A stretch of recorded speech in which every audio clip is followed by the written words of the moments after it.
लोग कहते हैं कि परियां आसमान में रहती हैं, लेकिन सुल्तानपुर की कहानी कुछ अलग थी। वहां परी आसमान से उतरी नहीं, बल्कि मिट्टी से उगी थी। ये उस जमाने की बात है जब सुल्तानपुर की जमीन पर सूरज आग बरसाता था और हवाओं में नमी की जगह सिर्फ धूल और मायूसी हुआ करती थी। सदियों पहले ये शहर फूलों और बागों का गहवारा हुआ करता था, जहां हर तरफ रंगीन तितलियां उड़ती थीं और हर घर के आंगन में मीठे पानी के कुएं बहते थे। लेकिन फिर वक्त का पहिया घूमा और सुल्तानपुर पर एक ऐसी काली नजर लगी जिसने वहां की हर हरियाली को निगल लिया। कहा जाता था कि पहाड़ों के उस पार रहने वाले जादूगर खजा ने शहर को बद्दुआ यानी श्राप दी थी। खजा को खुशबू और रंगों से सख्त नफरत थी। वो चाहता था कि दुनिया में हर तरफ सिर्फ पतझड़ का मौसम रहे, दरख्त सूखे हों और जमीन बंजर हो। उसकी बद्दुआ की वजह से सुल्तानपुर की जमीन इतनी सख्त हो चुकी थी कि अगर वहां कोई किसान हल चलाने की कोशिश करता तो उसका हल टूट जाता, लेकिन जमीन से पानी की एक बूंद ना निकलती। लोग धीरे धीरे उम्मीद छोड़ चुके थे और कई लोग तो शहर छोड़कर दूर दराज इलाकों में चले गए थे। जो बचे थे वो बस किसी मौजज़े यानी चमत्कार के इंतजार में अपनी सांसें गिन रहे थे। इसी सूखे और वीरान शहर के बिल्कुल किनारे पर, जहां रेगिस्तान शुरू होता था, वहां एक टूटा फूटा पुराना बाग था। उस बाग का रखवाला एक बूढ़ा माली था जिसका नाम बाबा रहीम था। बाबा रहीम की कमर वक्त के बोझ से झुक चुकी थी और उनके चेहरे पर जिंदगी भर की मेहनत की लकीरें थीं, लेकिन उनकी आंखों में अभी भी एक अजीब सी चमक बाकी थी। वो रोजाना सुबह सवेरे उठते और अपने सूखे हुए बाग में जाते। वहां अब फूल नहीं खिलते थे, सिर्फ कुछ सूखी हुई लड़ियां और कांटेदार झाड़ियां बची थीं। फिर भी बाबा रहीम इन सूखे पौधों से ऐसे बातें करते जैसे वो उनके अपने बच्चे हों। वो रोजाना मीलों दूर जाकर एक छोटे से चश्मे से पानी लाते और इन पौधों की जड़ों में डालते। हालांकि वो जानते थे कि ये जमीन इस पानी को फौरन पी जाएगी और बदले में कुछ नहीं देगी। लोग उन्हें पागल कहते थे। वो कहते थे, रहीम बाबा, क्यों इस मुर्दा जमीन पर अपनी जान खपा रहे हो? यहाँ अब कभी फूल नहीं खिलेंगे। लेकिन बाबा रहीम बस मुस्कुराते और कहते, उम्मीद का बीज जमीन में नहीं, दिल में बोया जाता है। जब तक मेरे दिल में उम्मीद है, शायद कुदरत को मुझ पर तरस आ ही जाए। एक रात जब पूरा सुल्तानपुर गर्मी और हबस की वजह से बेचैन नींद में सोया हुआ था, बाबा रहीम अपने बाग में एक बड़ी सी चट्टान पर बैठकर आसमान को तक रहे थे। उस रात आसमान बहुत साफ था और तारे हीरों की तरह चमक रहे थे। बाबा रहीम दिल ही दिल में दुआ मांग रहे थे कि काश कोई ऐसा करिश्मा हो जाए जो उनके शहर की प्यास बुझा सके। अचानक उनकी नजर एक टूटते हुए तारे पर पड़ी। आमतौर पर टूटता हुआ तारा एक लम्हे में गायब हो जाता है, लेकिन ये तारा अजीब था। ये बुझा नहीं, बल्कि इसकी रोशनी बढ़ती गई। ये तारा सीधा बाबा रहीम के बाग की तरफ आ रहा था। पहले तो बाबा रहीम डर गए कि शायद ये कोई आग का गोला है जो बचे कुचे बाग को भी जला देगा, लेकिन जब वो रोशनी करीब आई तो उसमें तपिश नहीं बल्कि ठंडक थी। वो रोशनी बाग के बीचों बीच, जहाँ कभी सबसे बड़ा तालाब हुआ करता था, वहाँ आकर गिरी। कोई धमाका नहीं हुआ, बस एक हल्की सी आवाज आई जैसे किसी ने रेशम का कपड़ा जमीन पर रखा हो। बाबा रहीम डरते डरते उस जगह पहुंचे। वहां जमीन पर एक छोटा सा गड्ढा बन गया था और उस गड्ढे के अंदर एक चमकती हुई चीज पड़ी थी। जब बाबा रहीम ने गौर से देखा तो वो कोई पत्थर या हीरा नहीं बल्कि एक बीज था। एक ऐसा बीज जो अंदर से रोशन था और उसमें से नीली और सुनहरी किरणें निकल रही थीं। बाबा रहीम ने कांपते हुए हाथों से उस बीज को उठाया। जैसे ही बीज उनकी हथेली पर आया, उन्हें लगा जैसे उनके जिस्म की सारी थकावट दूर हो गई हो। उन्हें एक आवाज़ सुनाई दी जो न हवा की थी न किसी इंसान की, बस उनके दिल में गूंजी, इसे मिट्टी के हवाले करो। बाबा रहीम ने बिना किसी सवाल के अपने हाथों से वहाँ की सख्त मिट्टी को खोदा। हैरानी की बात यह थी कि वो जमीन जो पत्थर जैसी सख्त थी, उस बीज के लिए मक्खन की तरह नरम हो गई। उन्होंने बीज बोया और उस पर मिट्टी डाल दी। अभी वो हाथ झाड़कर खड़े ही हुए थे कि जमीन में हलचल शुरू हो गई। मिट्टी के अंदर से एक नन्हा सा हरा पौधा निकला जो तेजी से बढ़ने लगा। देखते ही देखते वो पौधा एक बहुत बड़े विशाल कमल के फूल की शक्ल इख्तियार कर गया। उस फूल की पंखुड़ियां चांदी की तरह सफेद और चमकदार थीं। फिर वो फूल आहिस्ता आहिस्ता खिलने लगा। बाबा रहीम अपनी सांसें रोके खड़े थे। जब फूल पूरा खिल गया तो उसके नर्म बीच वाले हिस्से में कोई फल नहीं बल्कि एक नन्ही सी बच्ची लेटी हुई थी। वो बच्ची चांद के टुकड़े जैसी लग रही थी। उसके बाल सुनहरे थे और उसकी आंखें बंद थीं। जैसे ही हवा का झोंका उसे लगा, उसने आंखें खोलीं। उसकी आंखें गहरी नीली झील जैसी थीं। जब वो पहली बार रोई तो उसकी आंखों से आंसू नहीं गिरे, बल्कि जहां जहां उसका रोना गिरा वहां जमीन पर छोटे छोटे नीले फूल उगाए। बाबा रहीम की आंखों से खुशी के आंसू बह निकले। उन्होंने समझ लिया कि उनकी दुआ कबूल हो गई है। उन्होंने उस बच्ची को अपनी गोद में उठाया, उसे अपनी पुरानी चादर में लपेटा और उसका नाम यास्मीन रखा। यास्मीन के आते ही उस सूखे बाग की तकदीर बदल गई। रातों रात वो बाग जो कभी कब्रिस्तान जैसा लगता था, अब जंगल की तरह हरा भरा हो गया था। लेकिन बाबा रहीम ने एक फैसला किया। वो जानते थे कि अगर सुल्तानपुर के दुश्मनों या खुद जादूगर खिज़ां को इस बच्ची के बारे में पता चल गया तो वो उसे छीन लेंगे। इसलिए उन्होंने यास्मीन को दुनिया की नज़रों से छुपाकर बाग की चारदीवारी में ही पालने का फैसला किया। यास्मीन बड़ी होने लगी और जैसे जैसे वो बड़ी होती गई उसकी ताकतें भी बढ़ने लगी। वो कोई आम इंसान नहीं थी। उसके पैरों के निशान जहाँ बढ़ते वहाँ घास उगाती। जब वो किसी सूखे हुए दरख्त को छूती तो उसमें फूल और फल लग जाते। परिंदे और जानवर जो पहले गर्मी से मर रहे थे अब इस बाग में पनाह लेने आते थे। यास्मीन उनसे बातें करती थी, उनकी ज़बान समझती थी। उसके लिए ये बाग ही पूरी दुनिया थी। उसे नहीं पता था कि दीवार के उस पार लोग पानी की एक बूंद के लिए तरस रहे हैं। वक्त गुजरता गया और यास्मीन अब एक जवान लड़की बन चुकी थी। उसकी खूबसूरती की मिसाल पूरी कायनात में नहीं मिलती थी। वो फूलों से बने लिबास पहनती थी और हवाओं के साथ खेलती थी। लेकिन बाबा रहीम अब बहुत बूढ़े हो चुके थे। एक दिन उन्होंने यास्मीन को अपने पास बिठाया और पहली बार उसे बताया कि दुनिया सिर्फ ये बाग नहीं है। उन्होंने उसे सुल्तानपुर के दुख और जादूगर खिज़ां के जुल्म की कहानी सुनाई। यास्मीन की आंखों में आंसू आ गए। उसने पूछा, बाबा, अगर मेरे पास इतनी ताकत है तो मैं बाहर जाकर उन लोगों की मदद क्यों नहीं कर सकती?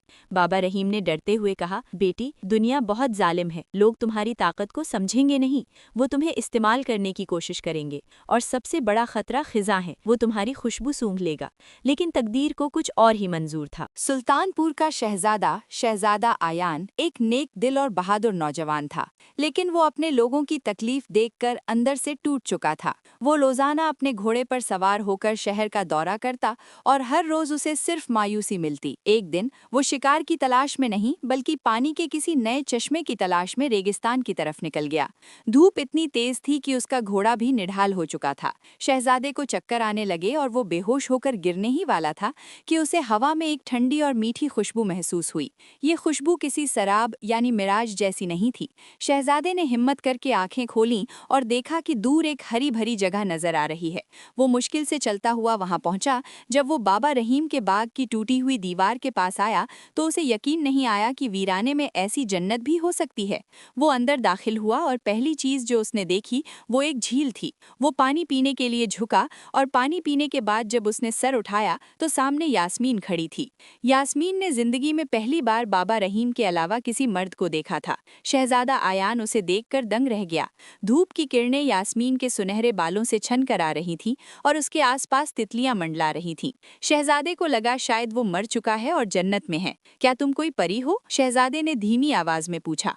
यास्मीन थोड़ा पीछे हटी, डरते हुए। नहीं, मैं यास्मीन हूँ। तुम यहाँ कैसे आए? बाबा कहते हैं बाहर कोई नहीं बचा। शहजादे ने हैरानी से कहा, बाहर लोग हैं लेकिन वो मर रहे हैं। तुम यहाँ इस जन्नत में अकेली कैसे रह सकती हो जब तुम्हारे शहर के लोग प्यास से तड़प रहे हैं? ये सुनकर यास्मीन को बाबा की बातें याद आ गईं। उस दिन यास्मीन और शहजादे के दरमियान बहुत देर तक बातें हुईं। शहजादे ने उसे बताया कि कैसे लोग बूंद बूंद पानी के लिए लड़ते हैं, कैसे बच्चे भूख से रोते हैं। यास्मीन का दिल पिघल गया। उसने शहजादे को वादा किया कि वो मदद करने की कोशिश करेगी। शहजादा वहां से चला तो गया लेकिन उसका दिल वहीं रह गया। वो रोज छुपके से यास्मीन से मिलने आने लगा। दोनों के दरमियान एक गहरा रिश्ता बन गया। एक तरफ शहजादा जो अपनी मिट्टी से प्यार करता था और दूसरी तरफ यास्मीन जो मिट्टी की बेटी थी। लेकिन बुराई की नाक बहुत तेज होती है। सुल्तानपुर के सूखे पहाड़ों में अपने काले पत्थरों से बने महल में जादूगर खिज़ां बैठा था। खिज़ां सदियों पुराना था। उसका जिस्म सूखी लकड़ियों जैसा और आंखें अंगारों जैसी थीं। उसके पास एक जादुई आईना था जो उसे दुनिया की खबर देता था। कई सदियों से इस आईने में सिर्फ धूल और मौत नजर आती थी जो खिज़ां को सुकून देती थी। लेकिन आज आईने के एक कोने में कुछ चमक रहा था। खिज़ां ने गौर से देखा तो उसे बाबा रहीम का बाग नजर आया। जब उसने यास्मीन को देखा तो वो अपनी कुर्सी से उठ खड़ा हुआ। जिंदगी का फूल, वो गर्राया। मैंने सोचा था मैंने इस नस्ल को खत्म कर दिया है, लेकिन एक बीज बच गया था। खिज़ां समझ गया कि यास्मीन कोई आम लड़की नहीं है, वो कुदरत की वो आखिरी उम्मीद है जो खिज़ां की मौत बन सकती है। अगर यास्मीन ने अपनी पूरी ताकत को समझ ली तो वो खिज़ां के बनाए हुए सूखे साम्राज्य यानी सल्तनत को खत्म कर देगी।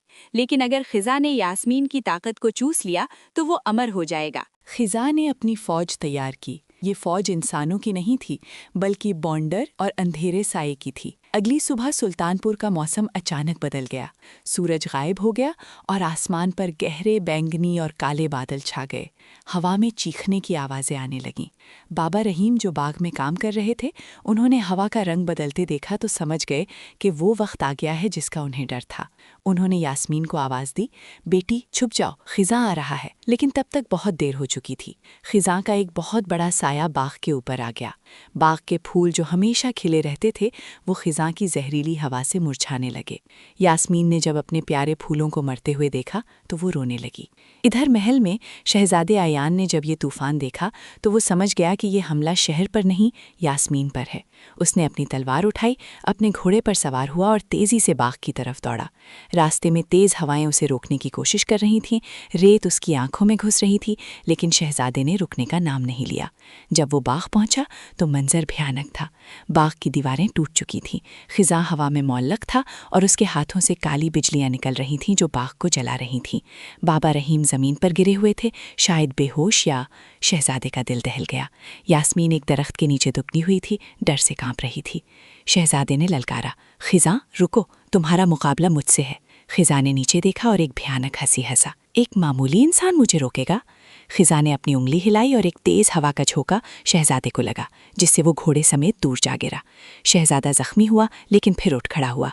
वो यास्मीन के आगे ढाल बनकर खड़ा हो गया। जब तक मैं जिंदा हूँ तुम उसे हाथ नहीं लगा सकते। यास्मीन ने देखा कि शहजादे के माथे से खून बह रहा था, लेकिन वो हट नहीं रहा था। बाबा रहीम भी मुश्किल से उठे और बोले, यास्मीन, अपनी ताकत को पहचानो। तुम लड़ने के लिए नहीं, जिंदगी देने के लिए बनी हो। खिजा ने गुस्से में कहा, बहुत हुआ ये ड्रामा। उसने एक बड़ा सा काला गोला बनाया जो मौत और अंधेरे से भरा हुआ था, और उसे सीधा यास्मीन और शहजादे की तरफ फेंका। शहजादे ने अपनी आंखें बंद कर लीं, मौत का इंतजार करते हुए। लेकिन मौत नहीं आई। अचानक एक तेज़ रोशनी हुई, इतनी तेज़ कि खिजा को भी अपनी आंखें बंद करनी पड़ी। शहजादे ने आंखें खोली तो देखा कि यास्मीन अब ज़मीन पर नहीं थी, वो हवा में थोड़ा ऊपर उठ गई थी। उसकी आंखों का डर खत्म हो चुका था। उसके जिस्म से निकलने वाली रोशनी ने उस काले गोले को राख कर दिया था। यास्मीन को अब समझ आ गया था कि वो कौन है। वो कोई कमजोर लड़की नहीं थी, वो इस धरती की धड़कन थी। उसने खिजा की तरफ देखा, गुस्से से नहीं बल्कि एक अजीब से ठहरे हुए यकीन के साथ। उसने अपने हाथ फैलाए। जमीन जो अभी तक जल रही थी अचानक फटने लगी, लेकिन तबाही के लिए नहीं। जमीन के अंदर से मोटी मोटी बेलें निकली जो हरियाली से भरी हुई थी। उन बेलों ने खिजा को चारों तरफ से घेर लिया। खिजा ने अपनी काली आग बरसाई, लेकिन ये बेलें जल नहीं रही थीं, क्योंकि इनके अंदर यास्मीन की रूहानी ताकत थी। तुम मुझे खत्म नहीं कर सकती, मैं हकीकत हूँ, मैं मौत हूँ, खिजा चीखा। यास्मीन ने अपनी आवाज में, जो अब हवाओं की तरह गूंज रही थी, कहा, मौत हकीकत है, लेकिन जिंदगी इससे बड़ी हकीकत है। तुम सिर्फ तब तक ताकतवर थे जब तक हम डर रहे थे। यास्मीन ने एक हाथ आगे किया और हवा में एक मुट्ठी बंद की। आसमान पर जो काले बादल थे वो फट गए और उनके बीच से सूरज की एक किरण सीधी खिजा पर पड़ी। इसके साथ ही यास्मीन ने बारिश का हुक्म दिया, लेकिन ये आम पानी नहीं था, ये आबे हयात था। जैसे ही बारिश की बूंदें खिजा पर गिरी, उसका काला जिस्म धुएं की तरह पिघलने लगा। वो चीखता रहा, अपनी ताकतें आजमाता रहा, लेकिन कुदरत के आगे उसकी एक न चली। यास्मीन की रोशनी और बारिश ने मिलकर उस अंधेरे को धो दिया। देखते ही देखते खिजा का वजूद हमेशा के लिए खत्म हो गया और वो हवा में तहलील हो गया। जैसे ही खिजा खत्म हुआ, एक करिश्मा हुआ। वो बारिश बाग से निकलकर पूरे सुल्तानपुर में फैल गई। वो लोग जो अपने घरों में डर के मारे छुपे बैठे थे, उन्होंने छतों पर आकर देखा। बारिश की बूंदें जहाँ गिरती वहाँ हरियाली उगाती। सूखे हुए कुएं पानी से भर गए, बंजर खेत लहलहाने लगे। जो लोग बीमार थे, उस पानी ने उन्हें शिफा दी। सुल्तानपुर जो सदियों से खंडहर बना हुआ था, चंद लम्हों में वापस गुलिस्तान बन गया। हवा में मिट्टी की खुशबू और फूलों की महक बस गई। बाग में यास्मीन धीरे से जमीन पर उतरी। उसकी ताकत ने उसे थका दिया था। वो गिरने ही वाली थी कि शहजादे अयान ने उसे थाम लिया। बाबा रहीम भी मुस्कुराते हुए उनके पास आए। उनकी आंखों में अब सुकून था। मेरा काम पूरा हुआ, बाबा रहीम ने धीरे से कहा। उन्होंने यास्मीन के सर पर हाथ फेरा और कहा, अब ये दुनिया तुम्हारे हवाले है मेरी बच्ची। और उसी रात बाबा रहीम एक सुकून भरी नींद सो गए, हमेशा के लिए। उनकी कब्र पर यास्मीन ने एक ऐसा फूल लगाया जो कभी नहीं मुरझाता था। कुछ अरसे बाद सुल्तानपुर में एक शानदार शादी हुई। शहजादे आयान सुल्तान और यास्मीन की शादी। इस शादी में किसी हीरे जवाहरात की सजावट नहीं थी, बल्कि पूरे शहर को ताज़ा फूलों से सजाया गया था। यास्मीन ने रानी बनने के बाद भी महल में रहना पसंद नहीं किया। वो और शहजादा अक्सर उसी बाग में वक्त गुजारते थे। यास्मीन ने शहर के हर बच्चे को एक एक पौधा दिया और उन्हें सिखाया कि अगर तुम ज़मीन का ख्याल रखोगे तो ज़मीन तुम्हारा ख्याल रखेगी। सुल्तानपुर की कहानी दूर दूर तक फैल गई। लोग दूर दराज से इस फूलों की शहजादी को देखने आते थे। कहा जाता है कि यास्मीन की वजह से सुल्तानपुर में कभी दोबारा सूखा नहीं पड़ा। वहाँ के मौसम में हमेशा एक नर्म ठंडक रहती थी और आज भी सदियों बाद अगर कोई मुसाफिर सुल्तानपुर के खंडरात के करीब से गुजरता है तो उसे वहाँ रेत में भी गुलाब की खुशबू आती है। बुजुर्ग कहते हैं कि जब तक दुनिया में कहीं भी कोई शख्स उम्मीद का बीज बोएगा, यास्मीन की रूह वहाँ मौजूद होगी उस बीज की हिफाजत करने के लिए। कहानी खत्म हुई, लेकिन उम्मीद का सफर जारी रहा। यास्मीन और आयान की मोहब्बत ने साबित कर दिया कि बुराई चाहे कितनी ही बड़ी और ताकतवर क्यों न हो, एक नन्ही सी सच्चाई और मोहब्बत की रोशनी उसे हरा सकती है। लोग कहते हैं कि परियां आसमान में रहती हैं, लेकिन सुल्तानपुर के लोग जानते थे कि उनकी परी मिट्टी से उगी थी और आखिर में वो उसी मिट्टी का हिस्सा बन गई ताकि जिंदगी हमेशा खिलती रहे। इस तरह सुल्तानपुर का वो बाग जो कभी वीराना था, हमेशा के लिए अमर हो गया।